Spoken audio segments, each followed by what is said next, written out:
Good. As we continue Tanya at 34, perek Lamed. Since we have some new faces, I want to bring everybody up to snuff and quickly recap where we've been so you understand where we're going.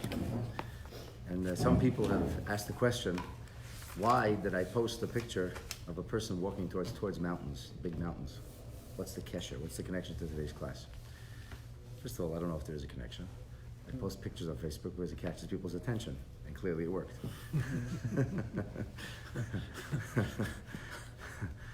But there is a connection anyway, because the person walking on the path represents life's journey, and the tall mountains represent what seems to be the insurmountable goal of life. Can we really have Hashem's presence in our life all the time? And it would seem maybe not. Like, let's be realistic. Regular people, we're very ordinary. We walk on the ground. We're inundated with all kinds of challenges. There's this majestic mountains, this proverbial idea of being connected to Hashem. And yes, it worked for the patriarchs and matriarchs and the greatest of prophets, but can it work for ordinary people? How can it speak to us? So, in chapter 33, if you remember, we talked about attaining true joy, and that came through mindfulness, through the awareness that Hashem is always with us, and that Hashem delights in our everyday struggles, and more importantly, our everyday triumphs. And if a person were to ruminate and contemplate the sense of absolute dependency of all of reality on God, and how really, from a certain perspective, the world doesn't exist, not on its own at least. It exists only because God is bringing it into existence constantly, like the rays of light that come from a source. And that's the only reason the sunlight is here is because there's a sun. Take the sun out of the equation, sunlight is gone. So all of creation exists in that same fashion. And therefore, since in the verbiage of Tanya, Oilumus and Nivroil, the reality of worlds, if you will, and that which populates it, are betelim b'mitzias, are absolutely an utter nullity before the presence of God. As we say in our Torah, Ein od milvado, there is nothing really around other than God himself. So when a person would think about this, and be aware of this, it would stimulate something inside. It would wake up his neshama. It wakes up his neshama, then a person starts feeling joy, a person starts feeling happiness. He realizes that I, this tiny, inferior, insignificant creature, has the ability to bring God who's so great joy. So you take joy in that, and that's great. The problem is that we said it's really daunting, in fact impossible, for an ordinary person to actually live by that every single moment without driving yourself crazy. Like, we're not able to suffer that kind of mindfulness. We're not able to kind of stay with it. It's too intense. And we said there were people, the greatest of people, Avraham, Yitzchak, Yaakov, Rachel Imenu, they could be like a Merkava, but the ordinary person can't live like this. So the Alter Rebbe came along and he said, that's true. You cannot live like this on a regular basis. Even what you grasp is through so many metaphors. It's through so many different levels, so far removed from pure truth, that ultimately it does not and will not represent a full nullity, a full commitment, a full absorption into the divine reality. But nonetheless, when you study Torah, so when you're immersed in Torah, even though the Torah that you're studying is not, if you will, the purest form of divinity, it's divinity as it's been distilled into the reality that Torah speaks of, nonetheless, it's Hashem's Torah. It's Hashem's will. When you're studying and you're grasping and you're knowing Hashem's Torah and Hashem's will, this is a very powerful thing. That puts you at one with God. And the Alter Rebbe said that this is accomplished not necessarily only by studying Torah 24 hours a day, which is obviously impossible. A person has to eat and he has to sleep. It's personal grooming. It's not possible for a person. So maybe at the best, a person, if he would have no other responsibilities, could handle 16 hours a day, 17 hours a day. But then there's life. There's life. We don't have 16 hours a day. A person has to make a living and take care of things. So the Alter Rebbe talked about the notion of kviyas itim l'Torah, of setting aside a time, in the morning, in the evening, daily basis. And he said, in doing so, you become the host for the Shechina. Ushbezichen ligvura. You become the host for the might. Hamayim b'chol yom. Twice a day. Because since the Torah is Ritzoynei and Chachmasei shel HaKadosh Baruch Hu, it's God's will, it's God's wisdom. And when a Yid learns Torah, so then the godly truth resonates within that person's mind and heart in an unadulterated way.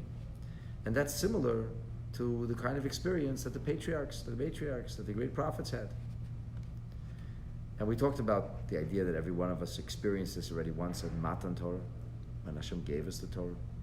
And because we experienced it when Hashem gave us the Torah, on some level, even if we don't feel it, but on some level, we can experience this without being aware of it every time we study Torah. And that's an important distinction to make. Just because we're not aware of something doesn't mean it isn't. If a person has an infection, they say, well, I don't feel sick. You may not feel sick, but the science tells us you have an infection. Good idea to start taking this medication. But I don't feel the symptoms. You feeling them or not is irrelevant. A person could be inhaling carbon monoxide and say he feels perfectly fine. He may feel perfectly fine until he falls into a swoon and then basically dies from lack of oxygen. And he wouldn't even know the difference. So the reality and our feelings are not necessarily on the same page. We cannot decide what feels good for us, this must be godly. What feels bad for us, this must be something which is ungodly and horrible. Oftentimes it could be exactly the opposite. The right thing will come with tremendous sacrifice and pain. And the wrong thing will be a lot of fun. Now in the long run, I think that doesn't remain the case. Stuff unravels, sin unravels, a life selfish unravels. In the end, I'm not so sure that you go through life feeling so great when you did the wrong thing. But even if somebody were to go through life feeling like $1 million, sinning and doing everything the Torah says you shouldn't, and feeling great about it, which I suppose is possible, it doesn't mean that was good. And it doesn't mean that's the will of Hashem. So what's the problem with all this? The problem with all this is that even though when I'm studying Torah, I can accept that I'm at one with God, whether I feel it, know it or not. But that's the truth. Because Torah is God's Torah. So when I'm studying God's Torah, I have the presence of Hashem with me. But I can only study Torah for a limited amount of time during the day. So I just give up? So I just be close to God for an hour here and an hour there, and the rest of my life I live disconnected from Hashem? And can I find joy like that? Is that what Hashem wanted? That a person should live a life which is independent, separated, but on occasion, come a little bit close to Hashem? This is the question. Now the Rebbe, in this, as we continue, Perek Lamed comes along and tells us something absolutely unbelievable. He says the truth is, it is possible for a person to have the presence of Hashem in his or her life at all times and in every moment. Even though you're not actually studying Torah now, even though you're not actually engaged in the performance even of a mitzvah at this particular point. And that's how we open up the class today, V'im Yarchiv Hashem Lo Yoid. So, in addition to this notion that Hashem could give a person more time, and then if he has more free time, he could use it for more good things, which is great. So, Azai, to her Yodayim, Yosef Emetz, which is a pasuk, or at least based on a pasuk in Eiv. So, in addition to the strong resolution, I will study Torah on a daily basis. I'll do it in the morning and I'll do it in the evening. And I'll be committed to this, and I'll know that it has to happen. Come hell or high water, it doesn't make a difference. I have to study Torah, and this is my kviyas. It's a kviyas benefesh. It's a fixed, this is the way it's going to be, which is amazing. That's great. And like we said in the previous class, that's all the Torah requires of you. The Gemara says if that's what you can do, then that's what you should do. And Hashem understands that. Because a person wants to be a mochin and a mishkan, a person wants to be a dwelling place for Hashem's presence all day. So then, firstly, he should make a resolution. The resolution should be, should I have some extra time? I will dedicate the extra time towards spiritual pursuit. Imagine that. The person doesn't have any extra time. But he says, if I'll have extra time, I'll commit it. But for real. That means if he actually gets some extra time, he does commit it to that, because that's who he is. So, but if he makes that commitment, that should he have extra time, he may not actually get the extra time. He may end up being busy and juggling so many balls that he has no opportunity to actually study more Torah than the Kviyas Sitim that he managed to eke out or chisel into his life. But if he can't do more than that, if he made that commitment, so then Yosef Oimetz, then he will be given more strength, and he'll learn Torah in every single moment. He commits himself more strongly. So, in including with this is the idea of umachshava teva chulu. You do your best, Hashem will hopefully give you more opportunity. But here, the Alter Rebbe introduces a phenomenal concept which is interpreted in multiple ways in the book of Tanya. It's a statement of our sages. It's found in the Gemara in Masechet Kedushin on page 40. It means what it means on a literal level, in a halakhic level. The Alter Rebbe takes it further a number of times. And that is, machashava toiva chulu. He doesn't elaborate. A good thought, etc. So what does the Gemara say? The Gemara says, machshava toiva ma'akadosh baruch hu mitzarfa l'maisa. That when a person has good intentions, God attaches it to action. Which means, on a literal level, that if a person decided that he or she was going to do a particular mitzvah, and then they were prevented from doing the mitzvah, circumstances beyond their control, but they really committed to doing this mitzvah, and they had this intention, that was their thought, and then they weren't able. So HaKadosh Baruch Hu, it says, is mitzarfa. God connects it, l'maisa, to action. A mitzvah is supposed to be performed in the flesh, in real time, and it didn't manage to get the mitzvah done in real time because of circumstances. So God considers it as if the action would have been done. You had the right intentions. And even though we say good intentions paves the road to a not such nice place, but here we speak about good intentions, not just I had a good intention and I did the wrong thing. This is actually, I really wanted to do what was right. By God it was right. It was really right. But I was prevented. So therefore, if a person is going to commit to dedicating his time to serving Hashem, first of all, HaKadosh Baruch Hu Mitzarfa L'Maisa could mean that God will actually enable him to fulfill his desires. You wanted this? For real? You committed that if you'd have that time, you'd be surprised what happens. Hashem may decide to give you that extra time because you wanted it so badly. God oftentimes does that. If a person wants be'emes, in truth, HaKadosh Baruch Hu will give him. And HaKadosh Baruch Hu might give him additional parnasa that he didn't expect or didn't think would come his way, and it did come. And so he was able to perform the mitzvah that he hoped that he would be able to perform. But the point then is that HaKadosh Baruch Hu was mitzarfa l'maisa, and the gam sha'ar hayoyim sha'oisik b'masa u'maton, for the rest of the day in which he is engaged in his business affairs, yiyeh mochen l'shifti yisbarach. He will be a host for the Shekhinah.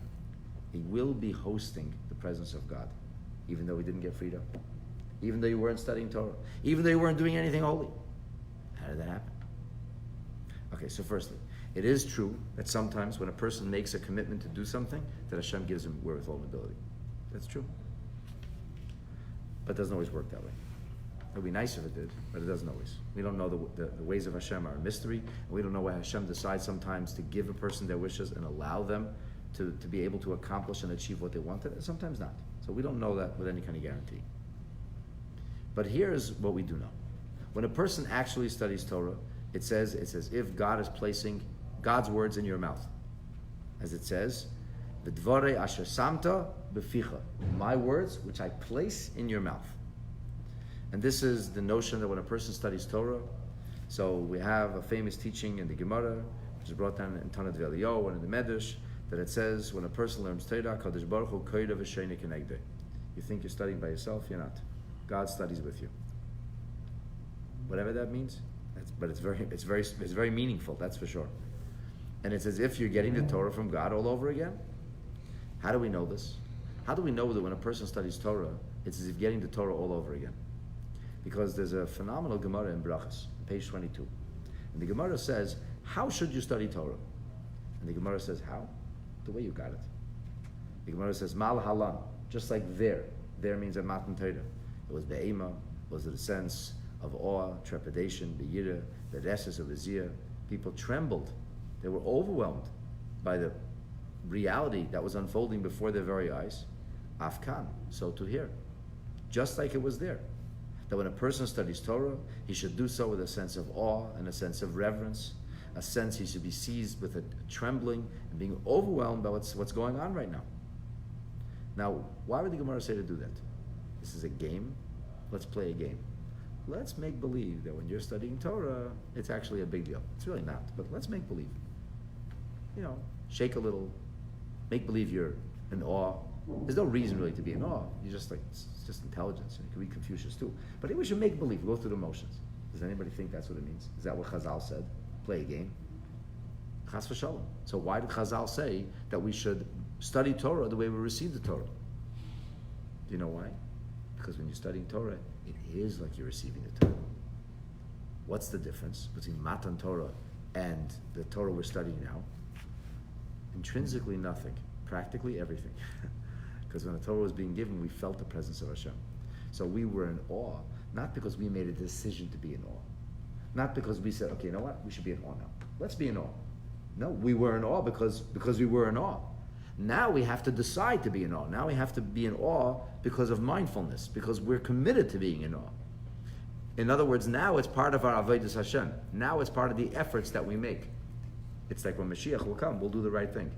Not because we're going to have to toil to do the right thing. That only happens now. When Mashiach will come, we'll do the right thing because we'll do the right thing. That'll be natural. Nobody has to tell a person to run away from a fire. Chas v'shalom. Why? Because unless they're very sick, if there's a fire, their natural inclination will be to run away. Nobody has to tell a thirsty person, go drink some water. Force yourself. Are you kidding? The person is thirsty. He can't believe his good luck. He found water in an oasis in the middle of the desert. He runs to the water. Do you think it's intrinsically different for a mitzvah? A poor, parched neshama in a desert of materialism, and he comes across a mitzvah, and the neshama wants to run, and the body's like, what are you doing? That's going to cost you time and money. That's going to be difficult for you. You don't want to do that. Don't be silly. And the person's like, the neshama is ashamed of the body and unable to get through to us. So he's sending us these subliminal messages, and we're not getting them. And we're thinking, what I really want is more materialism, not the life-elixing water of Torah. So therefore, it takes tremendous effort on our part to be mindful and to know that what Hashem really wants from us is the study of Torah and the performance of mitzvah. And that's really what life's about, even though it doesn't seem that way. It seems that life's about, because our natural interest, the desire, is for sin, and we're intoxicated with materialism and all kinds of other foolish things which don't really make us happy in the long run, but we think they will make us very happy right now, and we're addicted to them because of that, because we're going to get a temporary release of serotonin, and we'll feel great for about 10 minutes. So therefore we run with both hands to grab it, and then it wasn't so great anymore. We should run again. We didn't have enough of it, which is how addictions develop. So when Mashiach will come, the truth will be so obvious and apparent that you'll run towards a mitzvah like a thirsty person in a desert runs to water. It will be a no-brainer, as they say. Will you get credit for that? No. Why? Because whether you give somebody a reward, you ran to give yourself a drink when you were thirsty, you are a wonderful yid. That was such a great accomplishment. Who would say that? That's just normal. When Mashiach will come, things will be normal, a new normal. A new normal will be that doing somebody a favor will be an amazing opportunity. We'll all fight over who can give the tzedakah first. Who can help this person first? Who could be there at the front, on the front lines? Now, I hope somebody else is going to do this. Somebody else? Nobody's going? Oh my gosh, I can't believe it's me. I'm stuck again. I have to do this mitzvah. Why do these schleppers always come? Why do they always bother me? And Yetzer Hara says, enough already. You did enough. You did more than everybody else. Let somebody else pick up the ball and run with it. And you force yourself to do the right thing. And Mashiach will come, it will be the exact opposite. So when Matan Torah happened, it was like a little microcosmic Mashiach reality. We felt the presence of Hashem, so we were bereses ubezir, we were in awe. Now we don't feel it. But the Gemara says, you should think about it. You should say, that's how you received the Torah then, that's how we receive the Torah today. You know why? Because that's what's actually happening. Because Hashem is actually at one with us now, because we're learning His Torah. We don't feel it. Yeah, that's a problem. That's godless. That's the reality of today. So we have to work at it. And now when a person is studying Torah, that's the case, whether we feel it or not. When a person is not studying Torah, doing everyday things, going through the journey of life, thinking about the reality of those majestic mountains of closeness to Hashem, but life knocks. And you have to answer the door, and you have to deal with everyday reality, and it can't be sitting and studying Torah all day. So it's not the same. HaKadosh Baruch Hu says you wanted to do the right thing. It's ki'ilu asa. It's as if you did it. In other words, God considers it as if He was with you a whole day. So what that means is, even though I'm not actually studying the Torah, even though God isn't actually with me in a manifest way, forget if I feel it or not, but God's not with me in a manifest way, if I had the right intentions and I wanted to do the right thing, so then HaKadosh Baruch Hu makes it as if He was with me all day. And here, the Alter Rebbe takes it a step further. And he says that the truth is that not only a person wanted to study Torah, so because that was your want and your desire and that was your wish, that Hashem grants it and makes it ki'ilu, as if. It didn't happen, but it's as if it happened. And now the Alter Rebbe says, B'gam sha'ar hayoyim. So the rest of the day, when you are in studying Torah, you're not davening now, you're not involved in a holy purpose, but you're eisig b'maso matan. So yiyeh mochen l'shivti yizbarech. You can be a place for Hashem's actual presence. And not only a ki'ilu, the Alter Rebbe says. You know how this could be? It could be b'nesinas hatzedakah. When you give tzedakah, sheyiten miyigir, that a person works from his toil. Making money is no easy thing. Most people toil. They work very hard at it. It doesn't come by itself. But when a person toils and he makes money and then he gives that money away to tzedakah, so the money that was given to tzedakah, how'd you get it? Through the toil. So the toil that you did actually is what yields the giving of tzedakah. So whose employment were you in, if you will? You're in God's employment. What are you working for? I'm working for Hashem. And people say, I'm working for the Canadian government. To some degree we are. You're giving a lot of taxes. You are working for the Canadian government. But we could be working for Hashem. Then you get a tax receipt. Yeah. It works out to some degree. The point is that when we give tzedakah, so that a person is not just giving the actual money to tzedakah, but the efforts that you put into making that money also become an act of serving Hashem. And here the Alter Rebbe says something very interesting. When he talks about a person's involvement in what we call kol hayom kulei, the whole day involved in masel matan or whatever stuff that life requires. And we say that during this time, a person could actually be hosting the presence of Hashem as long as he's giving miyigiyah l'tzedakah. So how does this work?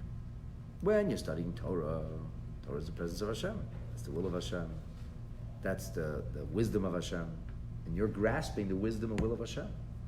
So if you're grasping that wisdom, you're grasping that will, God is resonating. Godness resonates within you. But here, if I'm giving to tzedakah, how does that mean that I become close to Hashem? How does it mean I become godly? I'm not godly. I'm doing a mitzvah. Doing a mitzvah is nice, but it doesn't make me godly. It doesn't make God's presence reflect in my life. Alter Rebbe says, with tzedakah, it actually does. Because shehi, the tzedakah, is mimidoisav shel HaKadosh Baruch Hu. That's a divine measure. How can you be godlike? There's a mitzvah lehi damas, that we should be godlike. How do you be godlike? Put little wings on your back? You be godlike. Create worlds, get people to pray to you. How do you be godlike? You be godlike when you live and do what God does. What does God do?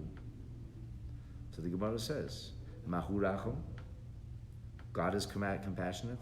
V'chulu, you should be compassionate. God buries the dead. You should bury the dead. God clothes the naked. You should clothe the naked. God provides sustenance. You should provide sustenance. There's certain things which the Torah specifically tells us about what God does. We don't really have much understanding of what God does. We don't have a CV, a job description for God.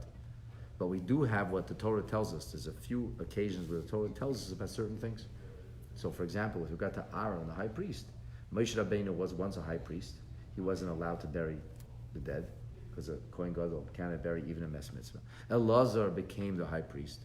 They backed out of the cave. They walked out of the cave. Said goodbye to Aaron, and then Aaron died by the kiss of God. Who buried him?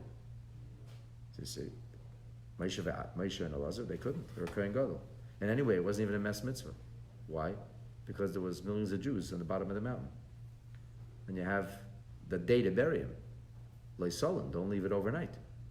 Okay, they could have gone down and say, okay, go bury Aaron. They didn't do that. How do we know? Because the people said, where's Aaron? Moshe said, it's passed on. They said, that's ridiculous. It can't be. He's the one who stopped the angel of death. He came with that pan of incense. How could a person who stops the angel of death succumb to the angel of death. So Moshe Rabbeinu doesn't say, listen, go right up the mountain and perform the burial. He doesn't say that. He said, no, Aaron's gone. And the people don't believe him until Hashem makes a miracle and they actually see some heavenly vision and say, he really is gone. Why didn't he tell him just go look at his body? What must be? His body was no longer there to see. Who buried him? Couldn't be Moshe, couldn't be Elazar. And what? Hashem buried him. It wasn't necessary for Hashem to bury him. So we know that Hashem buries Aaron even when somebody else could have done the mitzvah. What does that tell us? That tells us that we should be involved in a funeral. Well, somebody else can go to the funeral. That's true. But if you go to the funeral, and if you commit to doing the right thing, and you provide that dignity, then you are being godlike. And so on and so forth.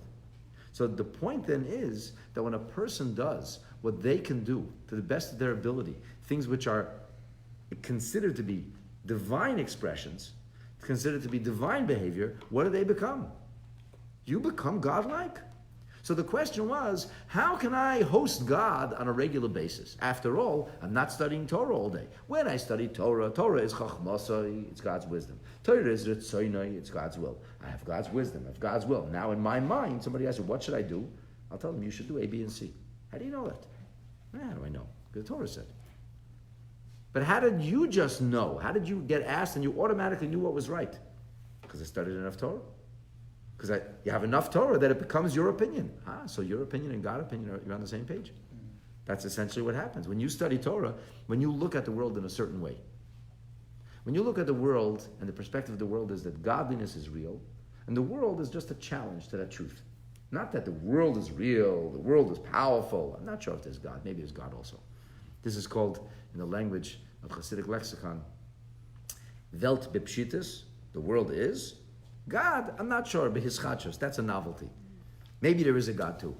So if a person learns enough Chassidus and he ruminates enough and davens enough to the point that instead of looking at the world, a Welt bepshitis, he says, Elikus is bepshitis, godliness, that is the reality.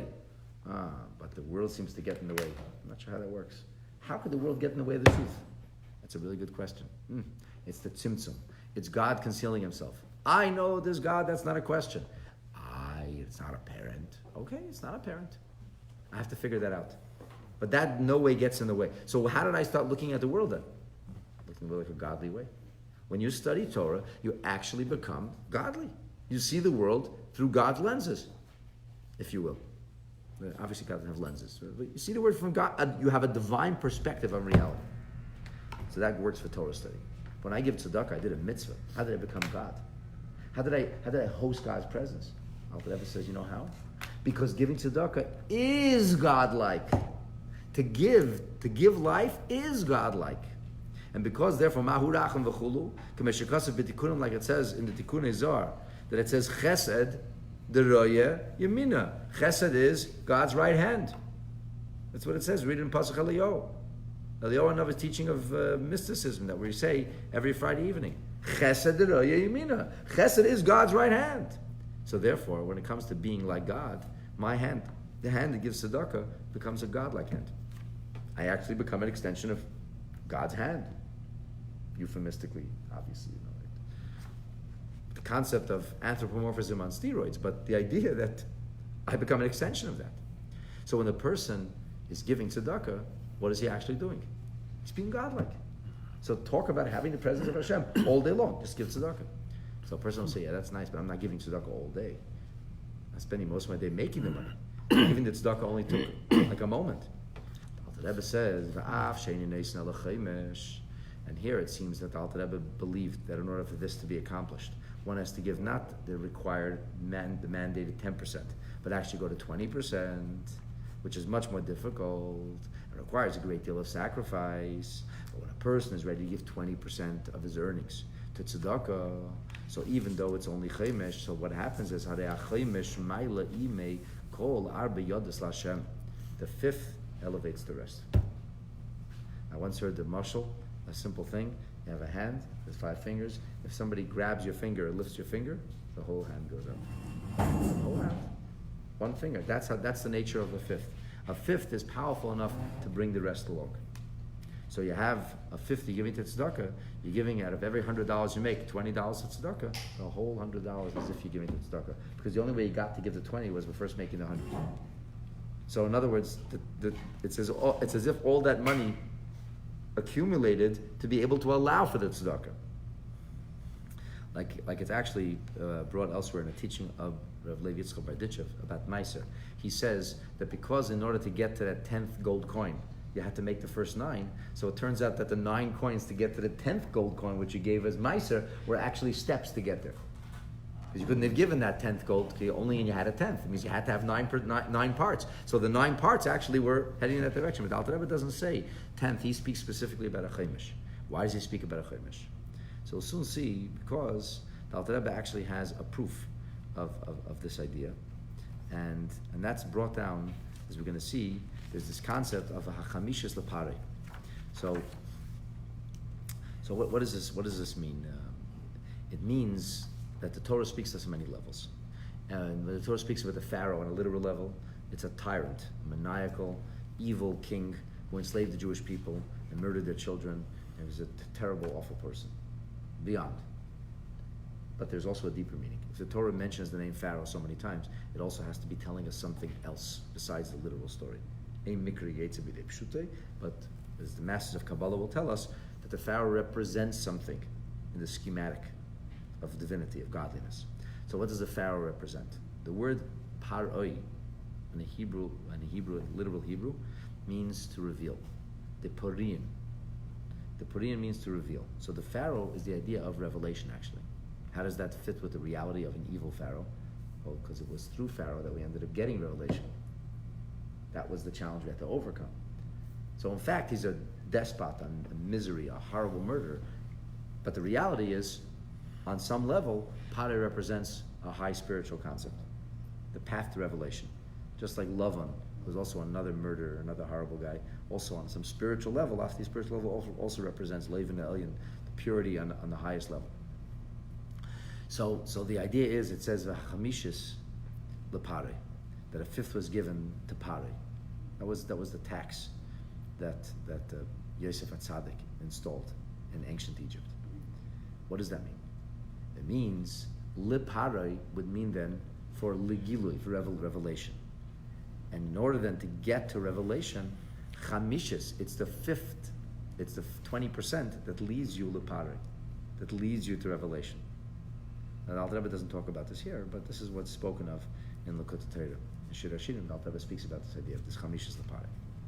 At any rate, that's the cross-referencing to Shir Hashirim, to Likutei Torah. It seems that that's what the Alter Rebbe's shita is. So since we have this idea of a fifth tzedakah, do we have anywhere else in Torah an example of giving a portion which makes a difference in the rest which wasn't included in that gift? There is an example.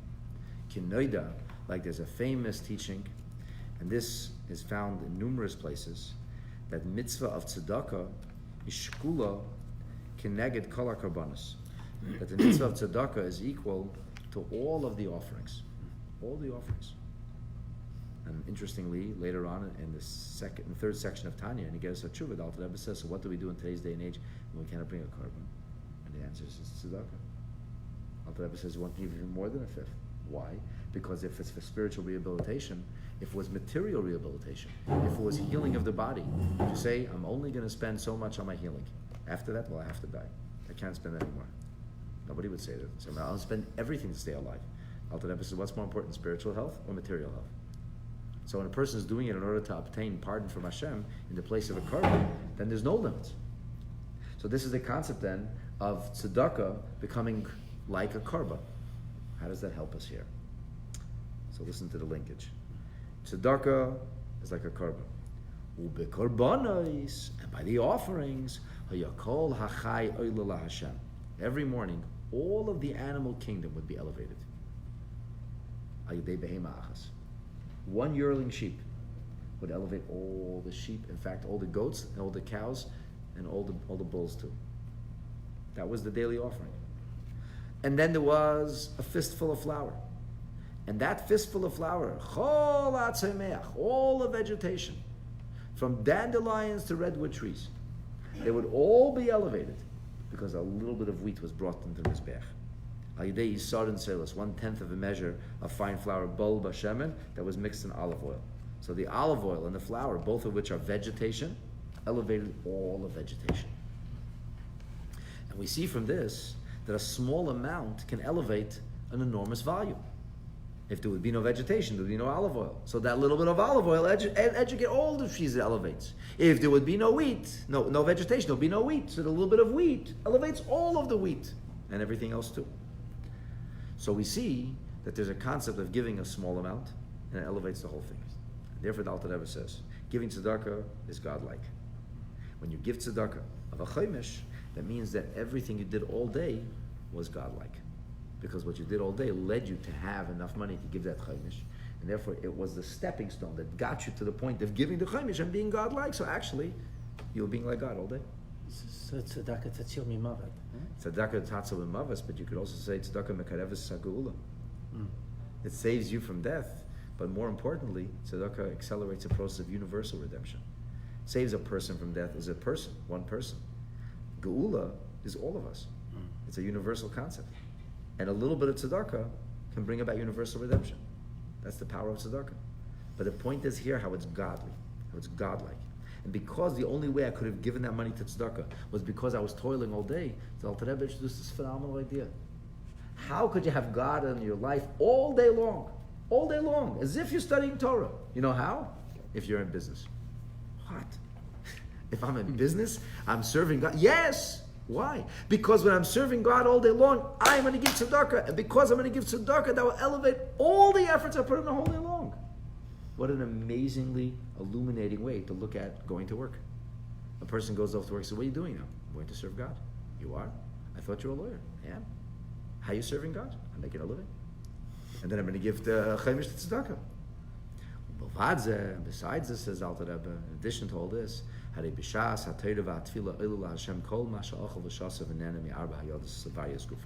so a person learns Torah, a person davens. How did he get to this point in life? How did we get to this point in life? If I wouldn't sleep last night, would I be here teaching? Maybe, but maybe not with the same fervor. And if I didn't sleep for 2 nights, for sure not. 3 nights, I'd definitely not be here doing this. And if I didn't eat malava malka yesterday, would I still be here? Maybe. But if I didn't eat lunch either, or anything before that for 2, I also wouldn't be here. So everything we do is actually incremental. It's all getting us to a certain point. So a person could say there's high moments in life, but without the little moments in life, you wouldn't get to the high moments of life. So actually, it's all a lot of dots that are leading on a common line. So in order to get, when it comes to davening, when a person has his time to daven, time to learn, he's not only elevating the moment in which he or she is davening and learning. When you're davening and you're learning, you're elevating all of the time, all of the things you did to get you to this point. So now I'm elevating all the material involvement, obviously not sinful and not frivolous, but mindful and focused and necessary involvement. All of that got me to this point. So as I'm elevating all of that, everything I ate, drank, all the things I did, all the other 4 hands, so to speak, which we used for the purpose of health, as we'll explain later on in the 37th chapter of Tanya. So now we see that as long as a person spends, it seems, 1/5 of his time learning Torah and davening, so then the other 4/5, the other 80% gets elevated through that 20%. And essentially here, the Alter Rebbe has portrayed or illustrated for us how a person could have the presence of Hashem in his or her life all day long, even though you aren't studying Torah and actively engaged in the pursuit of holiness. To be continued.